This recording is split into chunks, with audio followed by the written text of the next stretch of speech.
Exciting times are ahead for Manchester United fans as Ruben Amorim is set to become the new manager. So in today's video, we're going to go through 5 players who are going to make a massive impact and explode under Ruben Amorim. But before I begin, if you are new here, please hit the like button and subscribe. It'll be greatly appreciated. But without further ado, let's begin. And the first player who I think certainly will explode is Harry Amass. So to explain why Harry Amass will explode, I'm going to use Sporting's current left wing back under Amorim, Santos. Look at how inside the pitch he is, and look how fluid the rotations are with the left winger. There's this sort of fluidity and rotations which Amorim loves to see from his left-sided players. It doesn't matter if you're left centre half, if you're left winger, if you're left wing back, you have the license to switch and rotate. And he loves to make these triangles as well with players. Here Santos has a lovely triangle, this is Trincao, and just look how lovely these guys are all connected together. This promotes fluidity, it confuses the opposition, it creates rotations like I've said,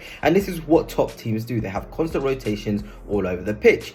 And well, if we just point to Harry Amass, a young fullback, and I'm going to use the game against Arsenal in pre-season to show you why I think Harry Amass will thrive. So here is Harry Amass. I actually want you guys to sort of guess who he is. There's one player here, there's another player here, another player here, here. And if you've said all the ones that I've put numbers on already, you would be wrong. This is Harry Amass. The left back drifted well inside. He's so comfortable on the ball. He's able to invert. He's able to be comfortable. He's able to drive. He knows and assesses options. And he's almost created a triangle in the midfield on his own. And to have this at such a young age is just so good. It still surprises me why Erik ten Hag hasn't tried him. But just look at how lovely this is. Collier in there, Diallo in there, Amass. These are the rotations which Amorim would love to see. And we saw Santos in the previous sort of clip, how inside the pitch he was as well, and how that triangle was created. Well, that's the same with Harry Amass. This triangle is created against Arsenal, and it caused some real problems. He's quick, he's strong, he's physical, he can really move as well. He's really quite a flexible sort of player, and I think this is going to work really well with Amorim ball. What I'm about to show you now is quite insane. To play in Amorim's system, you need to be able to hold the width. We've seen Amass invert, we've seen him hold the width, we've seen him be sort of physical and strong and carrying the ball in that midfield zone. But what again here, the rotations as well is just brilliant. And I'm going to show you it's similar to Sporting. Here is the left wing back in Harry Amass. There's Marcus Rashford dropping into that left wing back position. Here's Toby Collier. And just look again, this beautiful triangle is created. They've outnumbered Arsenal. I think this is Reiss Nelson here. He tries to come and cover, and it's just, you know, this sort of scenario where Arsenal have been kind of overloaded. And this is what you want to see. Everybody's switching positions. Everyone's comfortable to be in different places. And this is what Amorim is going to promote. You know, Rashford could be the left winger, Amass the left wing back, and then you've got Collier, the left centre mid. So it's going to be so interesting to see the amount of rotations in Amorim ball. But already with Ten Hag, he did try it in pre-season, looked really well. And that is down to Harry Amass. But for some reason, he never actually got many games. How I talked about the previous clip sort of being insane, that's because in this same passage of play, we see that same triangle that United did against Arsenal. You have the left wing back, the left mid, and then you also have the left centre mid. So Harry Amass would be the player in Santos' position here. Marcus Rashford would probably be here. And then that would be, you know, Kobe Mainoo, Ugarte, whoever's playing in that double pivot, one of them will be in this sort of zone. And just look how beautiful this is. And Harry Amass, you know, that triangle wouldn't have been possible if he wasn't involved. This is why I think Amorim is going to be so key in using him. And Amass also has the eye for pass to do this sort of ball in here like Santos does. Obviously, he's quite young and needs to get that experience up and that confidence, but he's already quite a confident player and he's really good defensively too. And now I'm showing all the attacking sort of stuff, but there was nice stuff, you know, sort of stuff I saw from him coming inside to sort of create this back four against Arsenal, him being aggressive as well on Gabriel Jesus multiple times in the pre-season game. Harry Amass is a fantastically gifted footballer, and I feel like he's going to really thrive under Amorim. So that is player number 1, who I think is going to explode under Ruben Amorim. Player number 2 who I think will explode is Amad Diallo. To show you why I think Amad Diallo will explode, I'm going to use Trincao, who operates as the right winger in the 3-4-3 system that Amorim uses. So here he is on the ball, quite inverted, quite in field. And again, we can talk about this triangle being created between the midfielder and the wing back. But then I want you to also look at the front too. In some cases, maybe this will be Bruno, or maybe even it could be Marcus Rashford. Here, of course, I think it will be Rasmus Hojlund, and you can just see the fluidity of that. And I feel like Diallo thrives off of runners in behind and players who come to feet. So if Bruno is playing there, he can easily spin into the pocket here, and Amass can play a ball in there. If Rasmus is playing here, I definitely think he'd make a run into that channel, and Amass is more than capable of playing a ball into that. And this is what Amorim's system allows. There's plenty of runners, there's players that will come into the pockets of spaces, and that's just a dream for a player of the profile of Amad Diallo. He wants to create, he wants to find the pockets of spaces, he wants to come inside, and Amorim's system will allow that to happen so many times. And I'm going to show you why Amad is going to be really good at this just now. So Manchester United versus Leicester, Ruben van Nistelrooy did the 4-4-2, and as we saw in the previous image, Amorim would have somebody up against the centre halves here and somebody in here up against the centre halves as well. So Amad would be able to create from the position he is here. Here is Amad, if you didn't notice, on the ball. But here's the problem. There's nobody quite up against the centre halves. Rasmus Hojlund is doing it really well here, but Xerxes just too far in field. Maybe he's doing the Bruno role that I said, he'd come into the pockets of spaces, meaning Amad can play a ball into there. But I feel like with Amorim's system, this will become more clearer, and Bruno's a much better player in the pockets, and then you have Rasmus Hojlund, who would probably be on this side of the pitch, making runs in there for Amad to swing a ball into this sort of zone. And this is what Amad is going to enjoy and he's going to thrive off. And we already saw early signs when he was on against Leicester that he can do this, that he can find the pockets of spaces, he can come inside the pitch, and he can be a creator as well. And Amorim Ball maximizes his wingers to be creative and to come in the pockets of spaces. And of course, we're already seeing here, Diallo is really actually quite good at creating the triangle. The rotations are there, and I'm sure under Amorim, if Diallo is the one to play right wing back and then Amad is the one to play right wing, there'll be plenty of rotations because there'll be runs in behind here. Amad will be encouraged to play a ball down here. There'll just be so much more movement, and that's going to help players like Amad Diallo. Now let's go on to probably, in my opinion, one of the most obvious explosions that's going to happen under Amorim, and that is Lisandro Martinez. And I'm going to show you why through this image of Inacio here. Look at how aggressive he is on the front foot. This is going to suit Lisandro Martinez so much, because here you'll see, I think this is Coates and Diamonde. This is the back three. And look how aggressive the left centre half can be. Lisandro has always needed this. He's needed the license to sort of roam and go and win the ball back in higher positions. And then he has the cover in behind him. It will be Yoro, it will be Delict, whoever it will be. There will be cover for him. And the 3-4-3, it's just going to really show how good of a defender Lisandro Martinez is 1v1. Because he has that low centre of gravity to wing the ball back. And it's just so much freedom for him to be aggressive. And we're finally going to probably see Lisandro Martinez go so many levels up. And Inacio is a player who's got a lot of quality, and I've seen United fans be like, let's sign Inacio. No need at all when you've got Lisandro Martinez, who's going to have the license to be, roaming and being aggressive. He's also better on the ball than Inacio by far. He can defend the channels pretty well as well, can Lisandro Martinez. So I think this explosion is definitely going to happen. Here it is. This is Inacio again.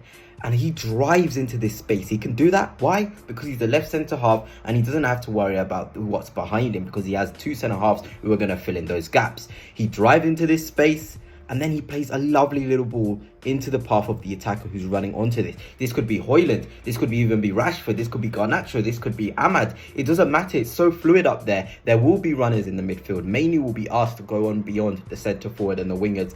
This is going to be suiting Lisandro to a T, because his accuracy on the ball, he's adventurous, he's got all these qualities that really is needed in a three-back system to play left centre half, and he's definitely going to thrive. I'm going to show you now an image of Lisandro Martinez against Brentford being adventurous. And here we go. This would have been so risky to do under Erik ten Hag. Look how far forward he is. He's doing channels here. He's doing small little runs in behind Garnacho, in behind Bruno. And this is going to happen a lot more under, Amorim. He's going to have the license to do this. He won't have to worry about what's behind him at all. And I want you to already see the little triangle that's formed here. It's not happened enough where Lisandro was able to do this. It's a beautiful triangle. Bruno, Garnacho, Lisandro Martinez, All the left-sided players are all combining. Rashford's in the centre. Hojlund, if he's playing, he would be in this zone as well. It's going to be so good. It's going to be so fluid. And it's all going to come from Lisandro Martinez being able to make these runs, create more numbers in the box, which Amorim likes. He's just going to be really good, guys. He's aggressive. He's good on the ball. He can defend the channels pretty well. He can do overloads as well. He can get into the box at times too. And he has the cover behind him to be adventurous. This is going to be a movie. Lisandro Martinez is going to be so good in this left centre half sort of role. Player number 4 who is going to explode under Ruben Amorim. And who better to use than a striker who has actually exploded under Amorim. As an example, the player I'm on about is Victor Gyökeres, and the player who will explode is of course Rasmus Hojlund. So I just want to show you something here. Here is Victor Gyökeres 1v1 against Otamendi. What may seem pretty simple to you, just a simple duel, but I just want to talk about the run that he made to receive this ball. This ball came from this angle, Gyökeres runs onto it, then he has the pace and power to go towards goal. It may be simple, but Amorim's strikers are allowed to do this due to the system, due to the sort of exposure they have, the confidence they're instilled with by Amorim to make those runs in behind, to go in the channels, because that then allows the midfielders, the wingers, normally they'd be in this zone if they were with the play, and then they can link. Everybody can link. It's all about linking, and Gyökeres has become really good with that at Sporting Lisbon. And Rasmus Hojlund is a striker who really does love to run the channels, as I'll now show you. So here we go, Rasmus' debut against Arsenal, and I want you to say that this is not similar to the Gyökeres and Otamendi situation, finding himself that right-hand side bias. And again, this is what's going to be different with Amorim. There's going to be runners in. It could be the left central midfielder. It could be the left winger. It could be the left wing back. Somebody's going to be in that zone for Hojlund to play a ball in there. I know the Gyökeres one didn't show somebody was there, but somebody did come up. Somebody did join the attack and numbers were created. But it's this idea where Hojlund's runs haven't been used enough. This is his debut. He's willing to make those runs in the channels, but no one ever finds him. But I can tell you for sure, Amorim is going to make sure that Gyökeres is found. And he will be very frustrated if these runs by, not Gyökeres is found. If these runs by Hojlund aren't found, he's going to be a very angry manager. You've got to find the centre forward. He will then link the play. He will then be direct. Because Hojlund, at the end of the day, he's a better profile than Gyökeres. He's younger. He's quicker, his ball striking is on the same level as Gyökeres as well. All of these things, you don't need to buy Gyökeres. Hojlund is more than capable to fit into the system of Amorim because he runs those channels, he's strong, he's able to hold the ball up, he's able to link, he's able to drop into spaces as well. He's the perfect number 9. I want you now to look at this goal from Rasmus Hojlund, and I'm going to show you something which is scary because it's quite similar to Gyökeres' goal. And this is what I say when they're kind of similar profiles. Rasmus has so much potential. So here it is. I'm sure United fans will remember. Look at the pace, the power, the ball control and the finish. All of this is absolutely superb. And I'm going to tell you, these goals are going to happen a lot, and I mean a lot, under Ruben Amorim, as I'll now show you. So here it is. This wasn't even, a long time ago. This was quite recent. The Champions League. Look at the position Gyökeres is in here.